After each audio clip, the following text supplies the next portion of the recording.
So yeah, as a well-known creator and one who has played with some of the deepest jazz cats, from Farrow, Sanders, McCoy, all these guys that have played with Coltrane. And I was just wondering, in your opinion, what does spiritual practice and one's inner space have to do with their creativity and rising to this level of, I would say jazz and creative mastery,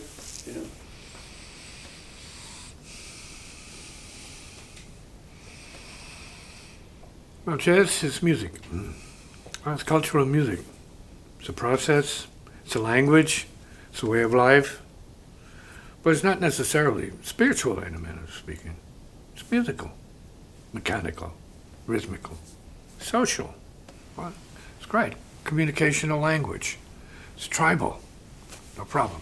Not necessarily spiritual, in the way that, let's say, some of the artists say spiritual in terms of having a transcendent effect. No, they're satisfied with music is music. See?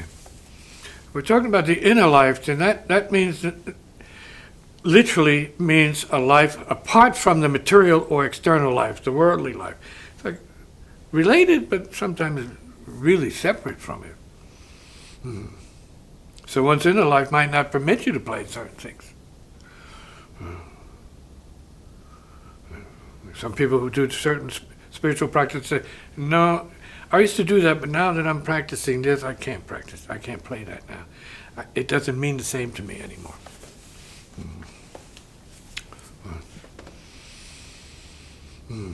So we're talking about different worlds. That's why the distinction is made between the inner and the creative and the spiritual, or the musical. They're different dimensions of one's own being.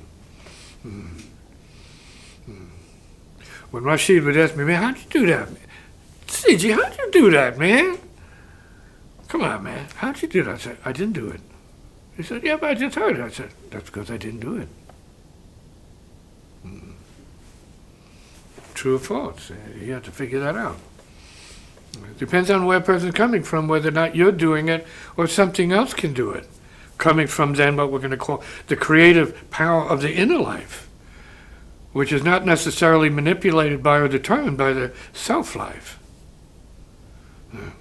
So not all self is deep, not all self is creative, not all self is part of the inner. Could be the mask, and only the mask, the BS mask.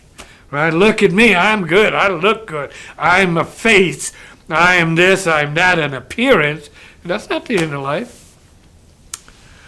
That's the surface life. But then they would say, so what? Boom. Then you're not, then you know life. Boom. But there's nothing there except sound, noise. The appearance is not the inner, it's not the soul, it's not the spiritual. The spiritual is deeper than all the talk. So the spiritual doesn't have to talk. Keep that in mind. It doesn't have to boast, it don't have to brag, it don't have to do anything. But when you hear it, you know what it is. It's done. So how do they relate? Like that.